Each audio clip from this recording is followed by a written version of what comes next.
The following content depicts found footage, audio recordings, and assembled files. The events, locations, and individuals depicted are fictional to ensure anonymity. Viewer discretion is advised. Share your experiences and reactions in the comments. They may be used in future studies of unexplained phenomena.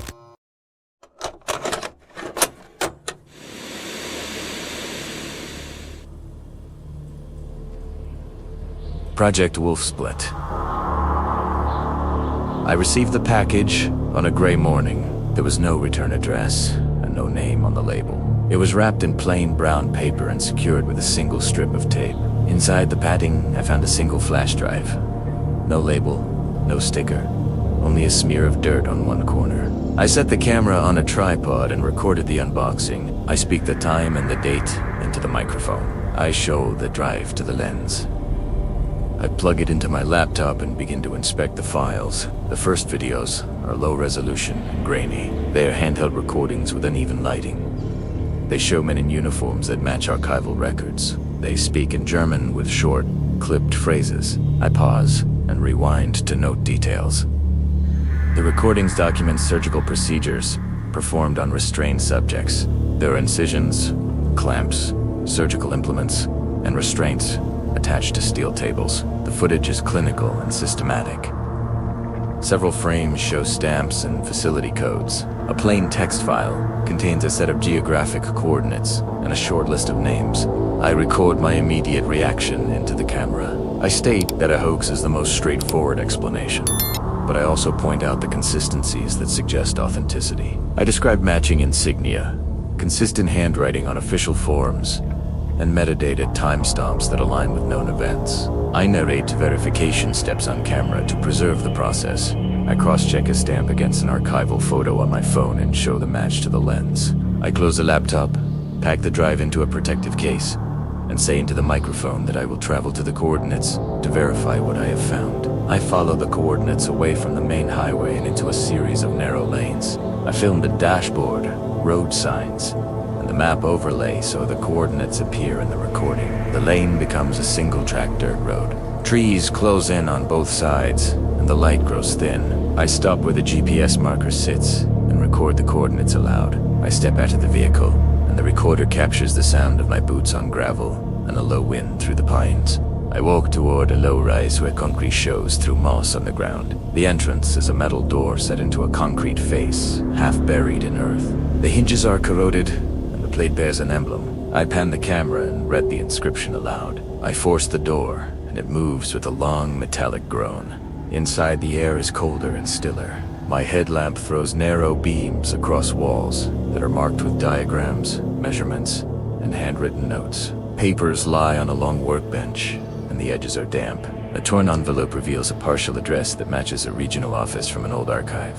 The concrete floor is pitted and shows tracks leading deeper into the facility. There's a faint chemical odor and a metallic temps in the air. I set a tripod at the threshold and state into the camera that I will proceed methodically. I stabilize the shot, adjust the focus, and walk deeper into the bunker while the recorder captures each step and the sound of my breathing. In a recessed alcove, I find an old terminal with a cracked screen and a keyboard corroded at the edges. I locate a generator room, and after inspecting wiring, I restore power to the terminal. The system boots, and a directory appears. The folder names are clinical, and the file labels carry project codes. I film the screen as I open files and play video content. The videos on this machine are clearer than those on the flash drive. They document procedures performed under laboratory conditions, including surgical alterations, implants affixed to bone, and tests that measure pain response and physical endurance. The recording style on the files is detached and procedural. Alongside the media are typed reports and handwritten lab notebooks. I read report passages aloud on camera to preserve the content in my own footage. The reports state the objective plainly: develop personnel who register reduced pain and who maintain functional capacity under extreme stress. Diagrams show specific graph sites, and there are notes on neurotransmitter modulation. Several documents bear the heading Wolf Split Project in plain type. I photograph the documents and copy the files to 2 separate drives. I record the exact file names and identifiers and note where entries appear to have been altered or redacted. I speak the project name into the microphone for the record. Wolf Split. I close the terminal, stand, and follow a trail of damp footprints toward a reinforced door at the rear of the room. I tell the camera that if this material is real, no one should have tried to bury it. I move deeper into the complex along a narrow service corridor. The light from my headlamp catches broken glass and an overturned cart. The corridor opens into a larger bay. Space is full of tanks and cages, many of them shattered. I film steadily, narrating each step. Metal grates lie twisted and there are stains on the concrete that have dried dark. I walk between rows of damaged equipment and find file cabinets with drawers pulled open. The folders are labeled with clinical tags. I read one aloud. Hybridization trials. Another says instinct reinforcement. I open a folder and film the pages. There are detailed reports of tissue grafts, notes on bone restructuring, and diagrams that show procedures to fuse non-human tissue with human musculature. Photographs are stapled to some reports. They show bodies with grafted patches of fur, the edges of skin sewn to animal tissue, and bone plates wired to skeletal sections. I stop recording the screen and switch to handheld to capture the room itself. I whisper and keep my voice low. The sound of my breathing echoes. I find cages with restraints and instructional labels. There are bloodied restraints and clamps. I lift a torn lab notebook and read entries aloud. The handwriting is precise and clinical. One entry lists survival metrics after graft implantation. The numbers are cold and empirical. I record a summary on camera. I state that the objective is clear. Fuse animal instincts with human endurance to create soldiers who will not surrender to pain. I say the project goal without comment, then copy the files to my drive. I move to the next room and note that something else is at the far end of the bay, beyond a sealed door. I force open a sealed door and find a sublevel room protected by cracked glass panels. The room smells of old refrigerant and metal. A generator hums in a corner. Wiring runs to a central apparatus. In the center of the space is a cryogenic pod, its surface rimed with frost. I film the pod from the doorway and then step closer, narrating each motion into the microphone. The pod is powered. The display shows status lights and a faint, erratic readout. Through frost, I can just make out the shape inside. It is humanoid in proportion. The torso appears human. The head is different. It tilts. The jaw is reinforced with metal hardware that obscures the lower face. I zoom and film the panel and record the identifier plaque. The label reads a project code and a name scratched out and then overwritten. I document the generator and the wiring. I record the serial numbers and make a visible record for the camera. My hands shake with the effort of keeping the shot steady. I speak low and methodical sentences into the microphone while filming the pod. I describe the anatomical anomalies. I can see graft junctions at the neck, reinforced jaw supports, modification to the cervical structures. I say aloud that I cannot prove the subject is alive, but I cannot prove it is not. The pod shows faint condensation movement, and there is an irregular indentation in the frost on the faceplate. I withdraw to the doorway and record that this indicates the possibility of recent movement. I copy diagnostic logs to my drive and note that the equipment still draws power. I end the session by stating that this room suggests the project may not have been officially terminated. While I work on the generator to stabilize the terminal, I hear a metallic clanging from deeper in the facility. The sound starts as a single impact and repeats at intervals. I stop and listen. The headlamp catches a smear of rust on a nearby wall. I film the generator panels and make a note of the fluctuating load. The camera records each shift of the power indicator. The clanging becomes closer. The camera shakes as I move to investigate. My breathing becomes faster and less controlled. I leave the generator and run toward the cryogenic chamber. The corridor is narrow. My feet strike metal gratings, and the sound of my boots is loud in the recording. I keep the camera trained ahead. When I reach the chamber, the frost on the faceplate is disturbed.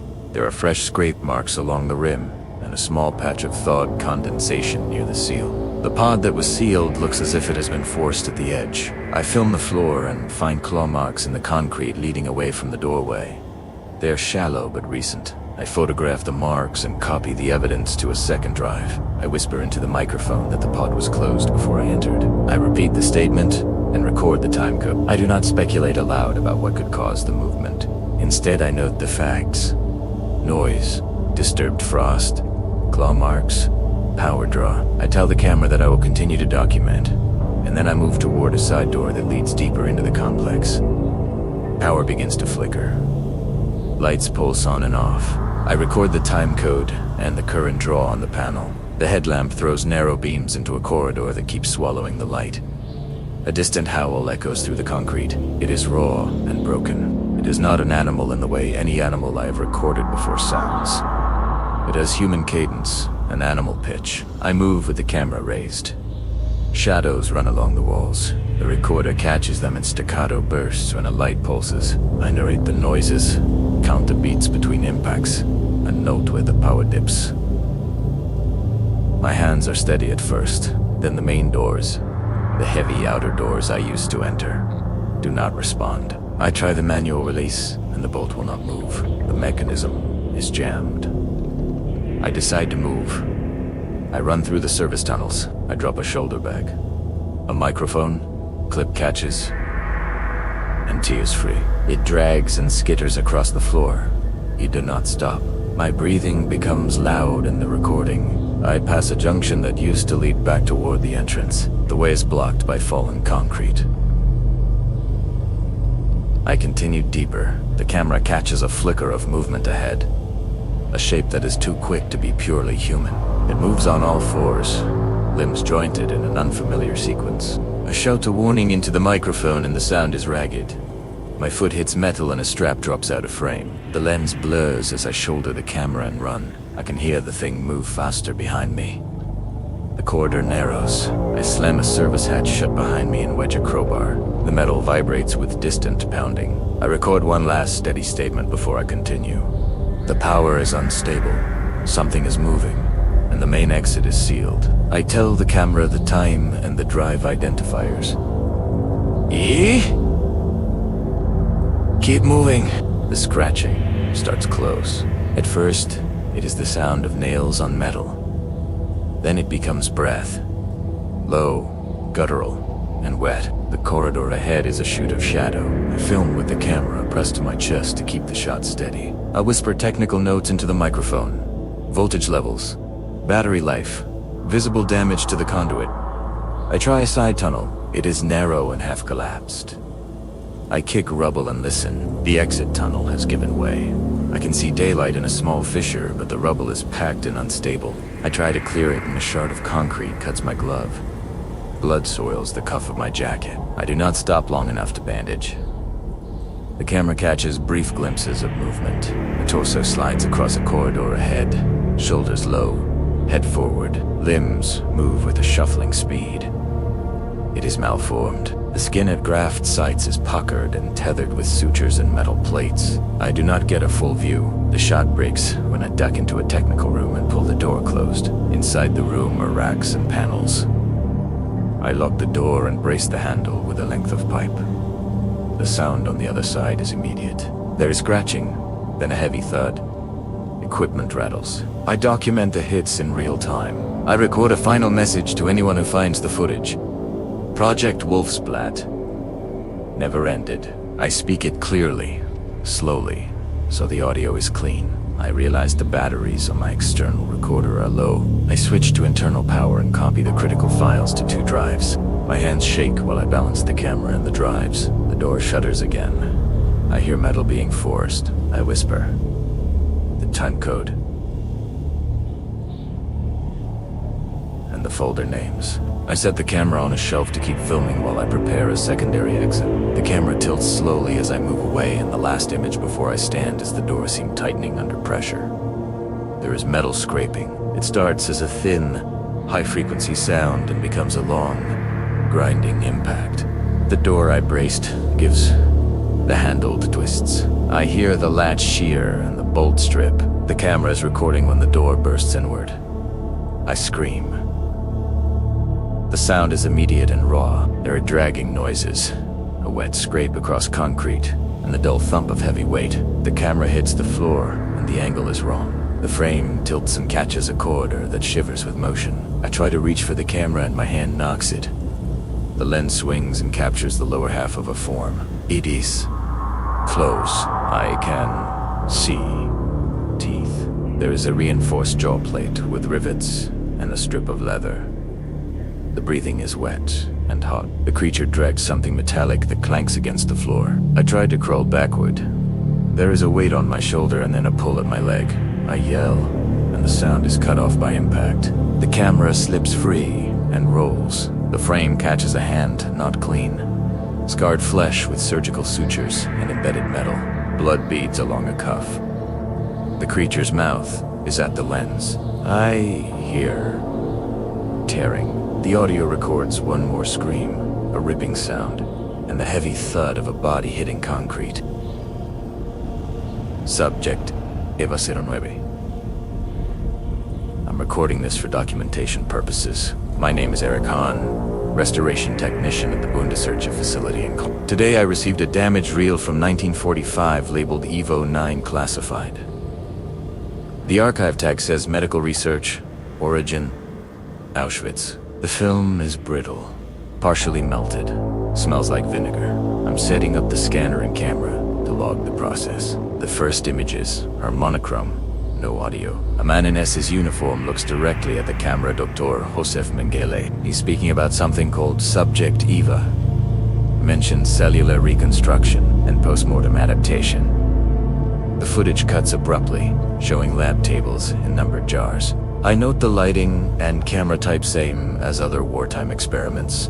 I assume this is propaganda or reconstruction footage made near the war's end. Still, the precision of the setting feels too authentic. I'll continue restoring frame by frame and log every anomaly. If genuine, this could be a critical piece of medical evidence. End of entry. Starting reel. 2. The lab setup is meticulous. Polished metal tables, surgical lamps, instruments, laid in geometric order. The insignia is visible Schutzstaffel emblem, right corner. Center frame.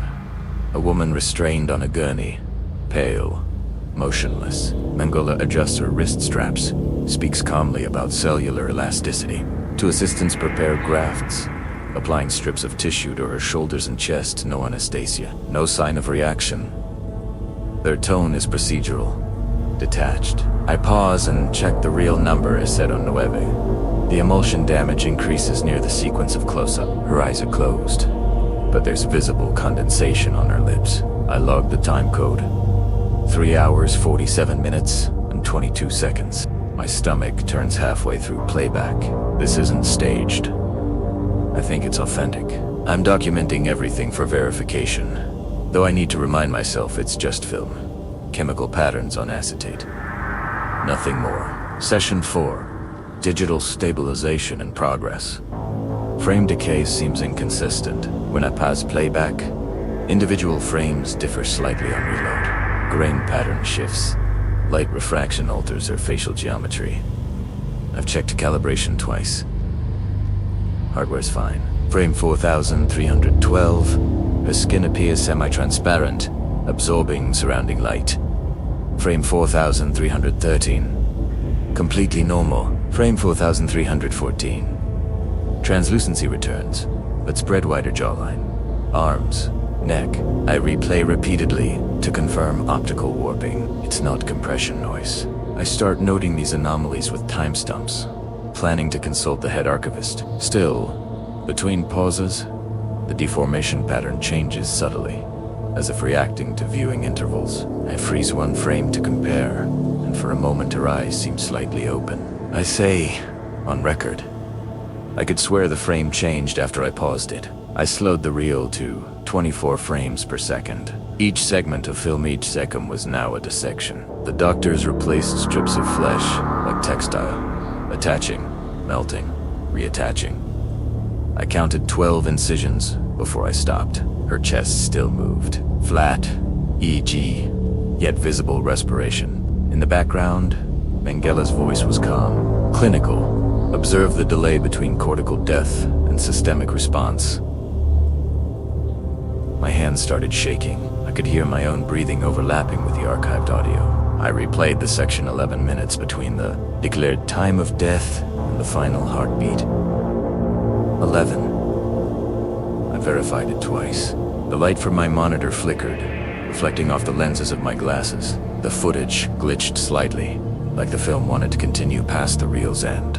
I logged everything: timestamps, color values, exposure levels, but every new pass revealed details.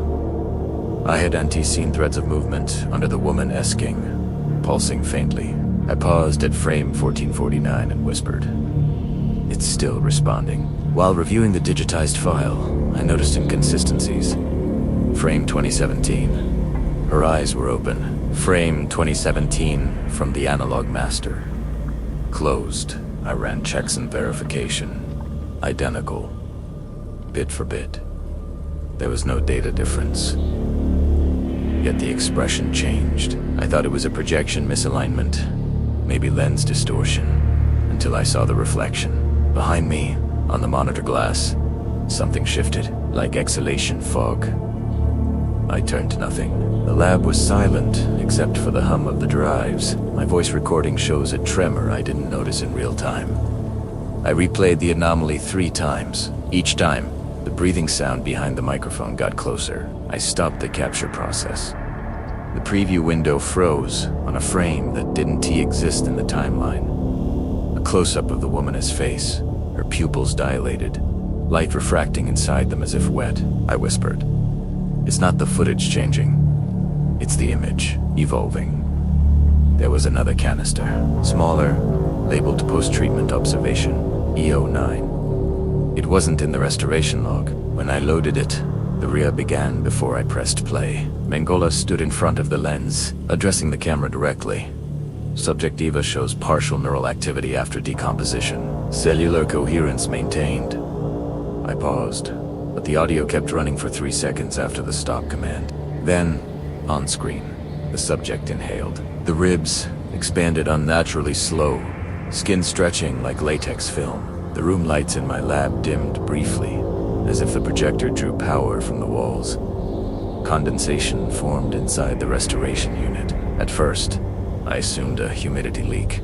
Then I saw droplets moving upward against gravity collecting on the scanner glass from the inside. I turned off the lights. In the dark, the interior of the scanner glowed faintly, pulsing in rhythm with the archived footage. I said, before the recording cut, "There's moisture inside the unit, from the inside." I started documenting physical symptoms to maintain objectivity. I strain, light sensitivity, and a persistent humming in the right ear. Whenever I open the restoration software, my pupils dilate involuntarily. The footage frame by frame shows color noise forming vascular patterns across the screen. The pixel clusters look like veins. They spread, branch, pulse faintly in sync with my heartbeat. The webcam captured my face by accident when the recording looped. I reviewed the file and saw translucent patches forming near my eyes. Under direct light, they refract, like wet film stock. I pressed my skin. It flexed, but didn't leave an indentation. I tried to ignore it, to finish the digital backup. The more I scrubbed through the footage, the stronger the smell of ozone becomes. I muttered into the microphone, "My reflection looks ... wrong." The waveform registered elevated amplitude, though I barely spoke. Behind me, pixels flickered, rearranging into faint outlines of human tissue. I keep working, but I can't tell where the footage ends and my display begins. I've stopped sleeping. The restoration suite temperature reads stable, yet the air feels humid, viscous. The footage no longer responds to input commands. It runs on its own cycle. The subject twitches under the surgical light, fluids moving beneath the epidermis like slow liquid glass. I thought it was a rendering error until my own skin caught the same light. I compare the reflection, Mini and hers. No distinction. Surface sheen, identical. When I touch my arm, the texture resists slightly, elastic. I record these findings for verification. My breathing rate increases on the waveform. I whisper. The reconstruction worked. It never stopped. The footage responds with a flash of white. For a second, the woman's eyes align with mine, her pupils dilating in real time. The system fan emits a wet sound, almost like exhalation. I continue documenting, though my fingertips leave moisture trails on the keyboard. Time unconfirmed. The workstation logs loop between 3:11 and 3:14. The video recorder activates automatically every 23 minutes. The chair is empty in the initial frame, but reflection data shows movement consistent with respiration. I can hear faint static layered with breathing not from the speakers, but behind the monitor itself. When I rewatch, the room looks different. Surfaces softer, coated in translucent film. The air vibrates faintly at 62 Hz, matching cardiac frequency. I think the scanner is producing tissue slowly, precisely using the data itself. My hands are slick. I can't distinguish if it's condensation or secretion. I move closer to the camera. The lens fogs instantly. I whisper, "Subjectiva. Complete cellular coherence achieved." The waveform peaks beyond digital limit, freezing the frame. Operation Eclipse. I am a retired security officer. In the early 1960s, I worked at a US-German facility known as Operation Eclipse. I decided to record everything because nobody wrote it down. They just packed the bodies and sealed the hull. Shipments arrived from Europe, men frozen since 1945. I watched as they wheeled tanks into the cold storage rooms. The smell of ammonia and metallic refrigerant was constant. The walls were steel, sweating, condensation, and the lights overhead hummed quietly. I describe each tank in turn, numbers scratched into the metal. Old SS insignias barely visible. The alarms are loud, and I note the locking mechanisms. Dr. H. Kruger, the lead scientist, instructs us on temperature maintenance. My voice is calm, detached, but I feel the weight of what I am documenting. The refrigeration hum fills the pauses in my speech, reminding me that nothing should move, yet everything is alive in its stillness. This is the start of the record, my attempt to preserve what will never be spoken of. I step down into the underground complex. The steel corridors are cold and slick with condensation. I note the temperature gauges constantly fluctuating, alarms buzzing in the background. 6 cryogenic tanks dominate the room, each marked with a number, the remnants of SS insignia scratched off. Guards like myself are instructed not to ask questions, only to keep the doors locked and maintain the chill. Dr. H. Kruger oversees the operations with quiet authority, and Dr. Olson, his American counterpart, assists in monitoring the system. The lighting is harsh, fluorescent, reflecting off wet floors. I describe the sounds of valves, the hiss of nitrogen, the mechanical hum. That first night, we powered the reanimation system. The air was thick, cold against our lungs, and each alarm sounded more urgent than the last. I detail my observations. Valves opening, frost creeping across the tanks, condensation dripping onto the floor. Every sound is logged. I note the texture of the floors beneath my boots and the constant pressure of the cold on my skin. This is how the facility begins to reveal itself, in cold steel and measured steps. The first tank is opened. The liquid nitrogen mist fills the room, curling around our boots, and the air burns slightly in my lungs. Skin glistens in the cold light, pale, fractured, porcelain-like. I describe the bodies meticulously, noting each measurement the doctor's record.